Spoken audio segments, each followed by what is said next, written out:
this one. Yeah. Before I come to you quickly, Senegal, Nigeria, confirmation of the semi-final pairings, and Tunisia taking on Morocco. A lot of people would expect Tunisia to go on African. Right, West African and North African derby in the semi-finals. Yeah. So, but Nigeria, Senegal, that's a very tough one. It's going to be hard. Head to head, they lead Nigeria. I mean, so they have that on their part. But, you know, history doesn't really play this game. So all that is going to be out of the window when they take to the courts later on. Yeah, but we're not left with so much desire, not desire now, but we're not left with so much confidence because these guys are very physical and they're quite defensive. Against Angola, they had to forfeit some part of their game, you know, to lock down defense because at a point it was 58-57, I think, for almost 2 minutes. Both teams were quite defensive, and that is part of what we don't have in our side. I don't think we are that strong in defense. We saw a couple of, you know, easy shots for the Cameroonians yesterday, and we have to shut that down if you want to play Cameroon. Right, if you're to beat Senegal, you have to play a lot better defensively. So let's just look at, compare these two teams that will go ahead for the final tickets at the FIBA Afrobasket. Nigeria, in terms of 2-point shooting, Chidebere, I'll come to you with this. 48.8% Nigeria compared to Senegal's and 56.1%, so they're shooting a higher percentage from twos. But for the 3-point shooting, where we have Ikenwam who's doing amazing things, Nigeria have the edge in that one, 41.7 compared to 33.3 for Senegal. Bench point, this one will be very key. 14.0 for Nigeria compared to 29 from Senegal. So you talked about, you know, player management, taking our starters and bringing in the reserve. If it comes to that, it appears the Senegalese have better quality, you know, on the bench. It's looking like that, but you can never tell. But the 14.0, most of them came from our starters anyways, when they were rested and then brought back on. But the thing is, when a game starts, you never know what happens. But if we can't do what the Americans did to us in the Olympics, if we can't make the 2-point shots, might as well make the threes. Right. Rebounds, Nigeria with the advantage and 43.5 compared to Senegal's and 39.2. Assists, very important in basketball, 17.5, 70.8 for Senegal, just marginal difference in that one. Turnover, very, very important, 17.2 for Nigeria, 11 for Senegal. So they have to take up the ball a lot better than they've done in the competition so far. Yeah, they will definitely have to.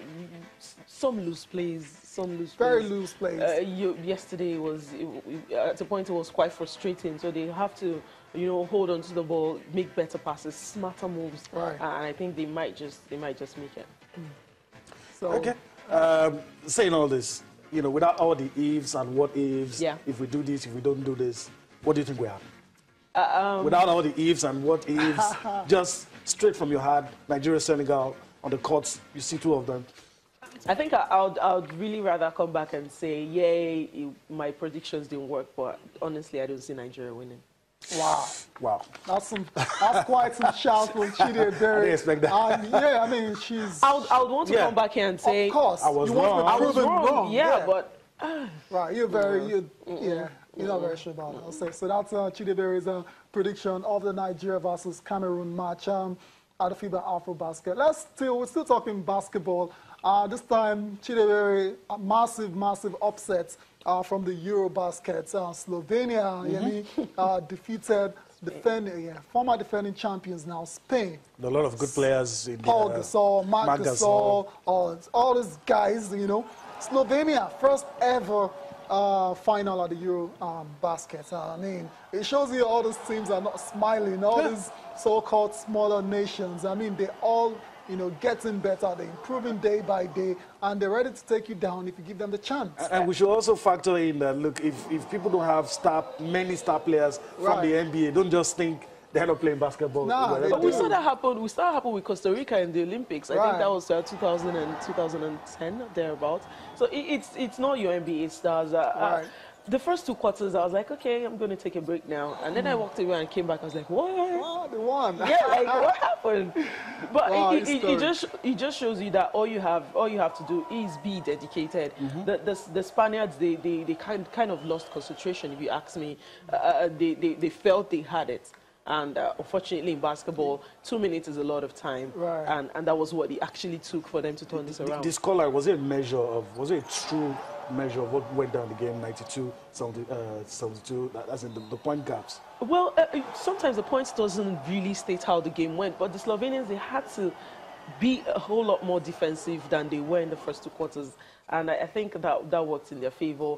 And of course, the fact that Gasol, he was getting a little bit tired in that one. And it's getting on a bit now. Yeah, so he's getting on a bit. They couldn't depend on him the way they did 2 years ago too. So I think for the Slovenians, it was a good game for them. They held on, and then they just went blazing in the last 2 minutes, and they got what they deserved. I think there's another semi-final today.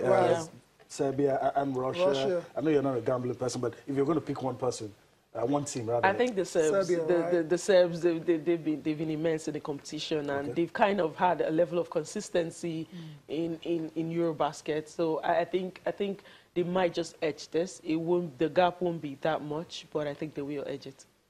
Okay, all right. So where else do we go? I'm enjoying talking basketball. Unfortunately, it's all over now. Hopefully we get in the results probably on Monday. Yeah. So I just hope you'll be back here to say that you were wrong. Yeah, hopefully. That's what we're hoping for. I would love to say that. I would love to say I was wrong. I would love for you to be so wrong. I would love to hear that as well. I would love to be wrong, but if you look at the statistics and what the players can offer, I have to be sincere. Impossible is nothing. It's nothing, actually. Right. Okay. All right. Chidebe, I want to thank you for your time. Always a pleasure having you with us. And hopefully we'll do this again some other time. All right, let's go on a quick break. When we return, there's still so much for you on Sports this morning.